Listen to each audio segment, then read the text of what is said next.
आज ही से जीवन के हर पल का आनंद उठा लो, आज ही से मन की एक नई शांति पालो। समय आ गया बदलने का, समय आ गया कुछ करने का, अब उठा लो आनंद प्रतिदिन के जीवन का। परमेश्वर उनकी खोज में जो सही कर्म करते हैं, जब उन्हें कोई विवश नहीं कर रहा है, ना वे कुछ पाने के लिए ही करते हैं, वे सही कर्म करते हैं क्योंकि वो सही है, क्योंकि वे सच्चाई के प्रतिरूप हैं, श्रेष्ठता के प्रतिबिंब हैं। हमें सही कर्म करना चाहिए जब कोई हमें देख न रहा हो। यदि हम यूं कहें कि मैं तेरे लिए जीता हूं प्रभु। आज्ञाकारिता जीवन शैली होनी चाहिए। व्यवस्था विवरण अध्याय 8।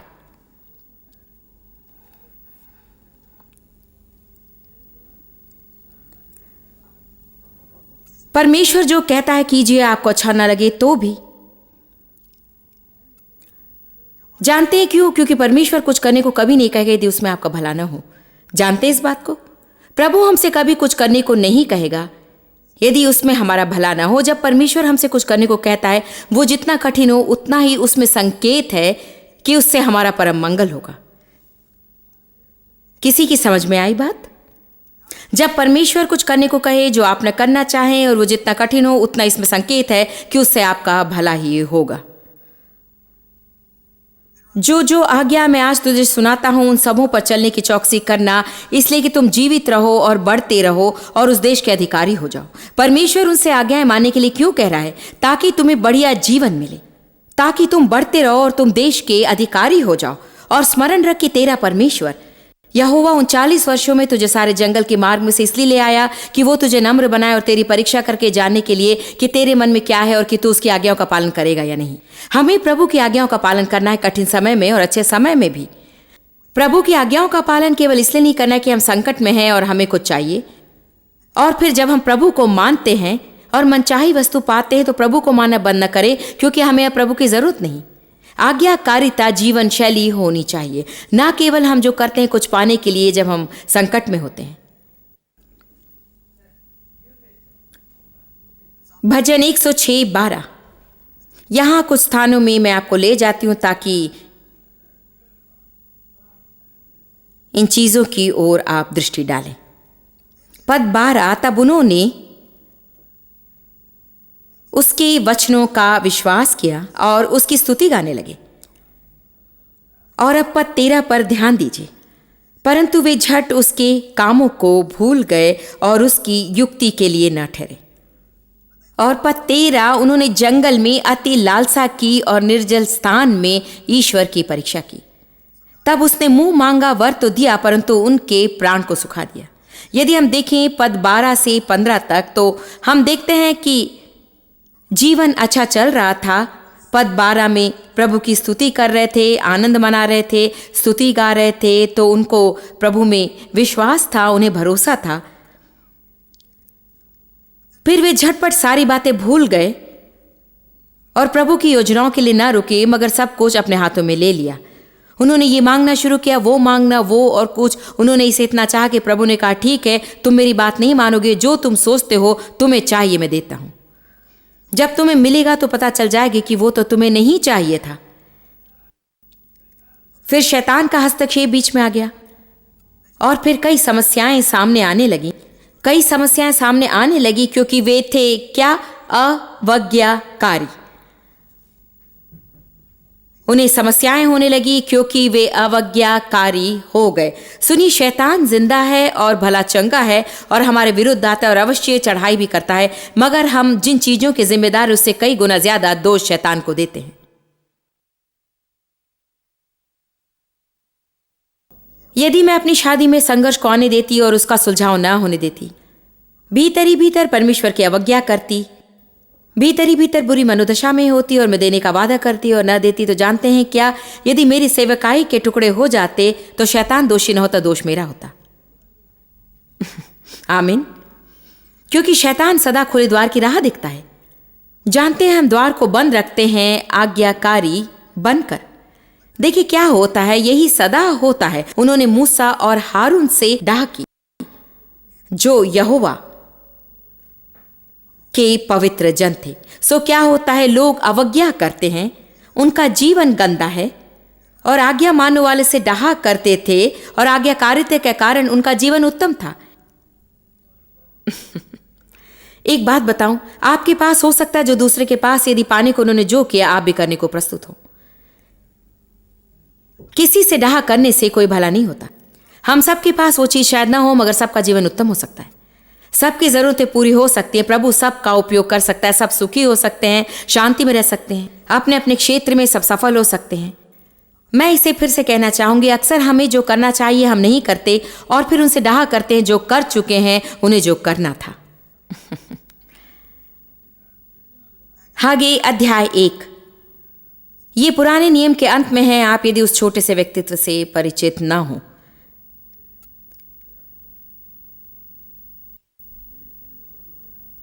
शायद यही छोटा नबी कहलाता है, मगर यहां पर उसने कुछ ओजस्वी बातें बताई हैं।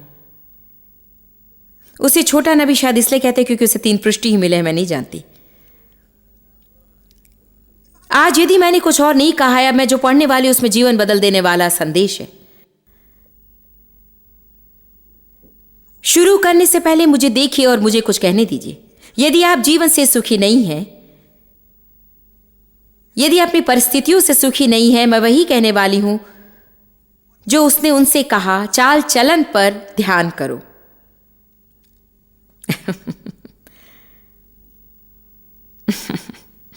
हम सबकी चाल चलन है, ये मेरी चाल चलन है, मेरा व्यक्तित्व है, बस यही मैं हूं।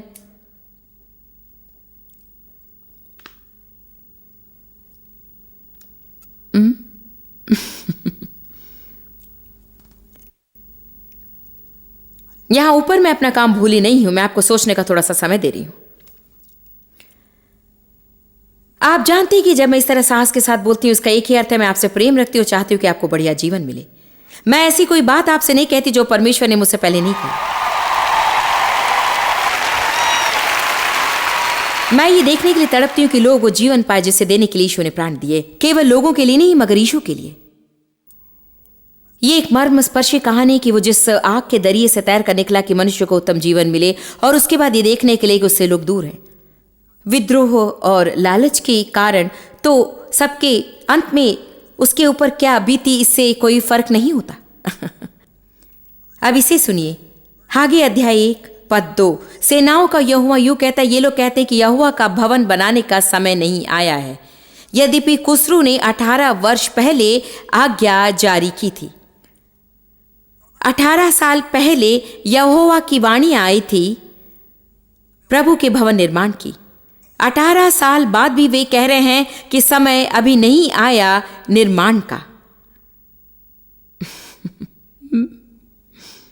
सबोपदेश 11:4 कहता है, जो वायु को ताकता रहेगा वो बीज बोने न पाएगा।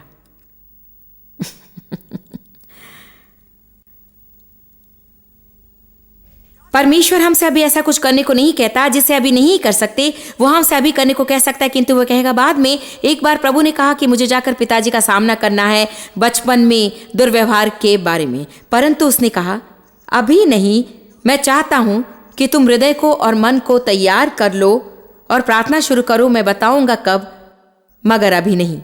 जब परमेश्वर हमसे कुछ करने को कहता है और नहीं चाहता कि अभी करें, तो वो कहता है तुम्हारे हृदय को तैयार कर रहा हूं, समय अभी नहीं मगर तैयार हो जाओ। यदि वो अभी करने को कहे, वो इसलिए कि आपसे अभी करने की अपेक्षा है। यदि आप अभी ना करें तो आप एक आशीष खो देंगे।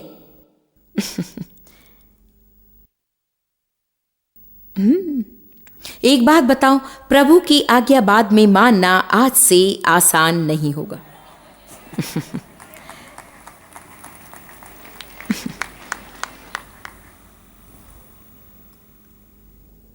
प्रभु कुछ भी करने को कहे वो हमारे भले के लिए है। प्रभु को आवश्यक नहीं कि हम आज्ञा माने, हमें आवश्यक है कि हम माने।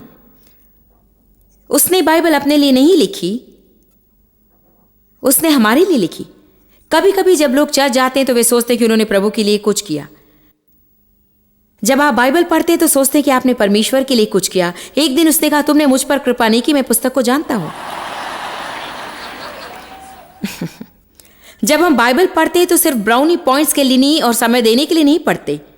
हेलो, अब प्रभु को मुझ पर गर्व है क्योंकि मैं आज का समय दे चुका। नहीं, आपको पढ़ना चाहिए, मुझे पढ़ना चाहिए। यदि मैं नहीं पढ़ती तो मुझे दिशा बोध नहीं होता। यदि ना पढ़ूं तो भूल जाती हूं कि सही क्या है और गलत क्या है। फिर मैं शरीर पर चलने लगती हूं। मुझे सदा इसी में रहना चाहिए।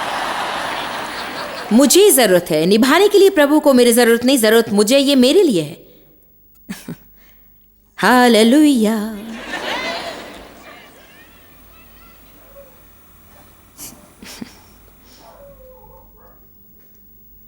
तुमने प्रभु का भवन क्यों नहीं बनाया? समय अभी सही नहीं। फिर यहोवा का ये वचन हागे भविष्यद्वक्ता के द्वारा पहुंचा, क्या तुम्हारे लिए अपने छत वाले घरों में रहने का समय है जबकि ये भवन प्रभु का उजाड़ पड़ा है? इसलिए अब सेनाओं का यहोवा यूं कहता है, अपनी अपनी चाल चलन पर ध्यान करो। ठीक है, तुमने परमेश्वर का कहना टाल दिया है, अब परिणाम की ओर देखें, कहता है। तुमने बहुत बोया परंतु थोड़ा काटा। तुम खाते हो परंतु पेट नहीं भरता, पीते हो पर प्यास नहीं बुझती। तुम कपड़े पहनते हो परंतु गरमाते नहीं, और जो मजदूरी कमाता है वो अपनी मजदूरी की कमाई को छेद वाली थैली में रखता है। क्या ये बात किसी की समझ में आ रही है? जब भी मेरे पास थोड़ा सा पैसा है उसे कुछ हो जाता है और वो छीन जाता है। क्या आप लोग समझ रहे हैं? मेरी तो समझ में नहीं आता। जब भी थोड़ा सा पैसा मिलता है शैतान उसे चुरा लेता है। उस तरफ क्या सब लोग ठीक है? वहां आपको सुनाई दे रहा है? यदि शैतान मुझे मेरे हाल पर छोड़ दी तो शायद मेरे पास कुछ रह जाए। आत्मिक संग्राम का सबसे ऊंचा रूप मैं आपको अभी बताने वाली हूं। याकूब 4:7। इसीलिए परमेश्वर के अधीन हो जाओ और शैतान का सामना करो तो वो भाग निकलेगा।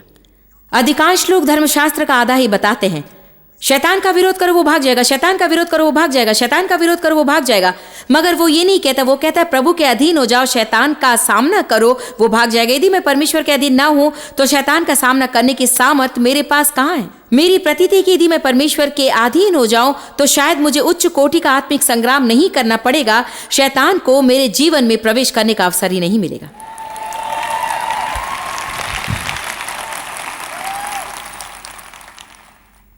तो वो आगे चलकर वही बात फिर कहता है, यदि तुम्हें जीवन अच्छा ना लगे तो अपनी चाल चलन को संभालो। हमें छोटी छोटी चीजों में परमेश्वर की आज्ञा माननी चाहिए और बड़ी चीजों में भी। बाइबल कहती है जरा सा खमीर पूरी लोई में फैल जाता है।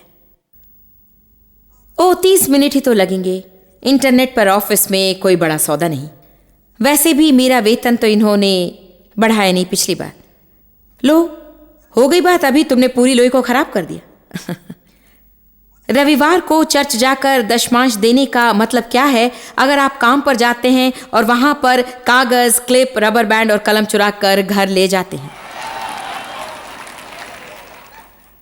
रविवार को चर्च जाकर दशमांश देने का अर्थ क्या है? फिर अपनी व्यक्तिगत चिट्ठियों पर कर्मस्थल के पोस्टेज मीटर से मुहर लगवा देते हैं ताकि स्टैंप न खरीदने पड़े। अब मैं अच्छा प्रचार कर रही हूं। एक बात जानते, इसी तरह की बातों को लोग, काश किसी ने मुझे ऐसी बातें 30 साल पहले बताई होती। काश किसी ने सिवाय सिद्धांत के मुझे कुछ और बातें भी बताई होती। सिद्धांत महान है, हमें उत्तम ठोस सिद्धांत चाहिए, परंतु उसे पाने के बाद हमें जीना मालूम होना चाहिए। किसी को आपसे कहना चाहिए कर्मस्थल पर पेंसिल न चुराओ। कभी हम सब भूल से उसे जेब में या पर्स में खोस लेते हैं, परंतु जब घर जाकर ड्रायर में देखते हैं कि 50 पेन वहां पर पड़े हुए हैं तो उन्हें वापस ले जाना उत्तम बात है।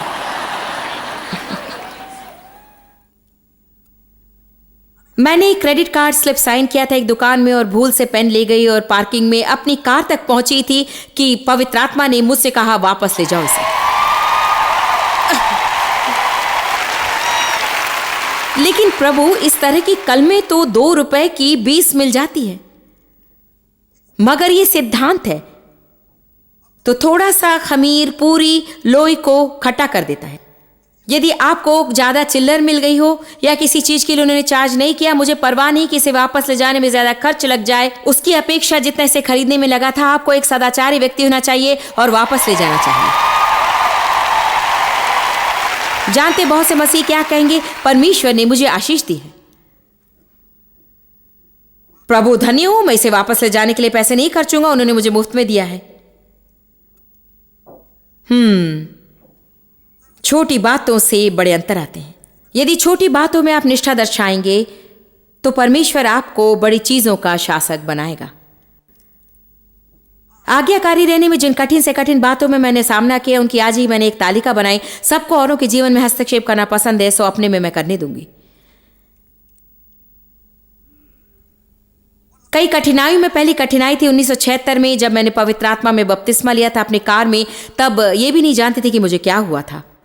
मुझे परमेश्वर से सर्वव्यापी स्पर्श मिला था जिसने मेरा जीवन संपूर्ण रूप से बदल दिया। इसीलिए प्रभु को खोजना महत्वपूर्ण है कि वो आपको स्पर्श करे अपने आत्मा की सामर्थ्य से और अपने वचन की सामर्थ्य से।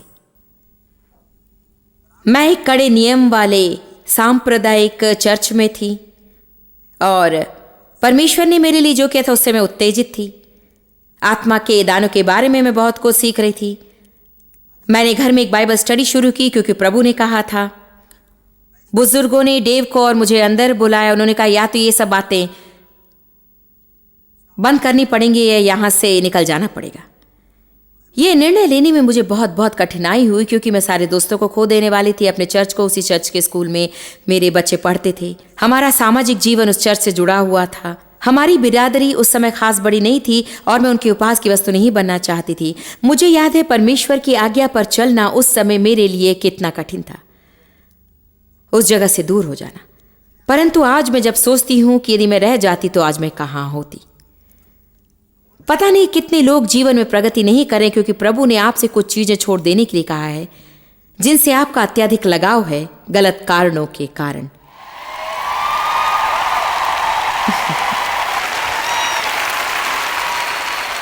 मैं अकेली हो जाऊंगी। मैं बहुत अकेली थी। यह बहुत ही कठिन था मेरे लिए। एक निर्णय में मैंने चर्च को खो दिया, मेरे बच्चों ने स्कूल खो दिया, मैंने सामाजिक जीवन खो दिया, सारे मित्र खो दिए, जहां तक उनका संबंध था मेरा भेजा फिर गया था, सो मैंने अपना सुनाम भी खो दिया। सिर्फ एक निर्णय में। परमेश्वर की आज्ञाकारी रहने के लिए मुझे वो सब कुछ खोना पड़ा। सच्चाई ये थी कि मैं खो नहीं रही थी, मैं पूंजी लगा रही थी। लेकिन आज देखिए परमेश्वर ने क्या किया है। मुझे सोचते हुए डर लगता है कैसा गजब हो जाता है यदि मैंने कहा होता ओ ये मुझसे नहीं होगा, ये कठिन है, अकेली हो जाऊंगी, ये हो जाऊंगी, वो हो जाऊंगी, वे मेरी हंसी उड़ाएंगे, कोई नहीं समझेगा।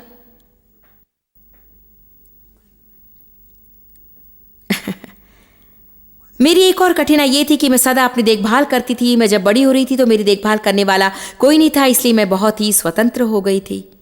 मैंने सदा परिश्रम किया। 13 साल की उम्र में मैं काम करती रही। पैसे की कोई खास घटी नहीं थी और मैं किसी पर निर्भर नहीं होना चाहती थी। और जब मैं घर में बाइबल सिखाने लगी उस समय खुद पढ़ने के लिए मुझे समय की जरूरत थी क्योंकि मेरे जीवन में ढेर सारी समस्याएं थी जिन्हें मुझे सुलझा लेना था। पवित्र आत्मा मुझसे निपटने लगा कि मुझे नौकरी छोड़कर घर रहकर पढ़ना है और सेवकाई की तैयारी करने। डेव काम करते थे मगर इसका अर्थ है कि हमारी आमदनी आधी हो जाएगी। यूं सोचे प्रभु तू मजाक तो नहीं कर रहा। मैंने एक तरह से आज्ञा मानी। मुझे एक आंशिक नौकरी मिली है ना। है ऐसे कभी कभी वहां यदि मैं आगे पढ़ती होती तो आपने देखा होता कि वो कह रहा था और अब तुम्हें आज्ञा माननी है, आंशिक नहीं मगर संपूर्ण रूप से। कभी कभी हम सोचते हैं कि हम प्रभु की आज्ञा थोड़ी सी भी मान लें तो वो आज्ञाकारिता के समान है, मगर वास्तव में ये त्याग है। मैंने आधी नौकरी त्याग दी प्रभु को खुश करने के लिए। परंतु मैं संपूर्ण आज्ञाकारी नहीं हुई। आश्चर्य नहीं कि बाइबल कहती कि परमेश्वर प्रसन्न होता है त्याग में नहीं परंतु संपूर्ण आज्ञाकारिता में। प्रभु ने मुझ पर कृपा की। अंत में मैं निकाल दी गई। मैं वैसी व्यक्ति नहीं थी जो नौकरी से निकाल दी जाती। वो मुझे निश्चित रूप से दर्शा रहा था कि मैंने कहा था ना कि काम ना करो। मैं सबसे नहीं कह रही कि वे अपनी नौकरी छोड़ दे क्योंकि वही होगा तुम्हारा खुला द्वार सेवकाई का। प्रभु ने ये कहा सो प्रभु ने हमारा प्रबंध भी किया। हर महीना हमें एक चमत्कार मिलना था केवल बिल चुकाने के लिए, और वो किसी दूसरी बात के लिए नहीं, केवल बिल भी चुकाने की मैं बात कर रही हूँ। हर महीना $40 कम पड़ते थे बिल चुकाने के लिए, और हर महीना सालों साल तक प्रभु मदद करता रहा। वही मैंने परमेश्वर पर भरोसा करना सीखा अपने मोजे और पेटीकोट, पतीलियां, पायजामे और बच्चों के टेनिस जूतों के लिए। एक और कठिनाई जिसका मुझे सामना करना पड़ा वो था सेवकाई में कुछ साल बिताने के बाद। मैं 5 साल तक घर पर बाइबल सिखाती रही। उसके बाद मैंने सेंट लुइस के एक चर्च में 5 साल काम किया। मेरी सेवकाई बढ़ रही थी। चर्च में साप्ताहिक मीटिंग हुआ करती थी। तब ये स्त्रियों की मीटिंग थी, करीब 400 लोग थे और वो शहर की मुख्य बात बन गई। ओ, इस महिला के पास तो मेरी छोटी सी सेवकाई थी। सामने की पंक्ति में मेरी कुर्सी पर मेरा नाम था, पार्किंग लॉट में मेरी पार्किंग प्लेस में मेरा नाम था, मेरे ऑफिस के दरवाजे पर मेरा नाम लिखा था। जिस ओर भी मैंने देखा अपना नाम देखा। अच्छा लगता है ना? क्योंकि अगर आपका नाम हर जगह, इसका मतलब है कि आप महत्वपूर्ण हैं। इस चर्च के लिए हमने 1000 कष्ट झेले। वे छोटे स्टोर फ्रंट के दिन, वादी में छोटे चर्च वाले दिन। अब उन्होंने नया और भव्य भवन बना लिया है और वो अति सुंदर है। उसमें 3000 बैठ सकते हैं। उद्घाटन की रात में ड्राइववे में कार चला रही थी अपने नाम वाली सीट में बैठने के लिए, अपने नाम वाले पार्किंग प्लेस में कार पार्क करने के लिए। और प्रभु ने कहा, मैंने यहां तुम्हारा काम समाप्त कर दिया।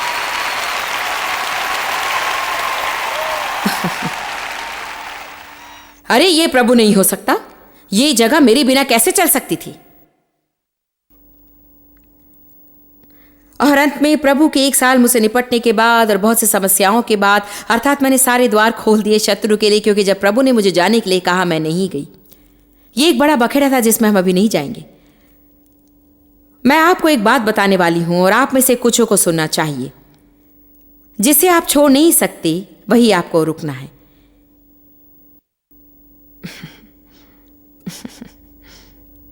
यदि परमेश्वर जाने के लिए कहे, यदि परमेश्वर ने जाने के लिए नहीं कहा और आप जाएं, वो उतना ही बुरा है। किंतु जिसे आप छोड़ नहीं सकते वहीं आपको रुकना है।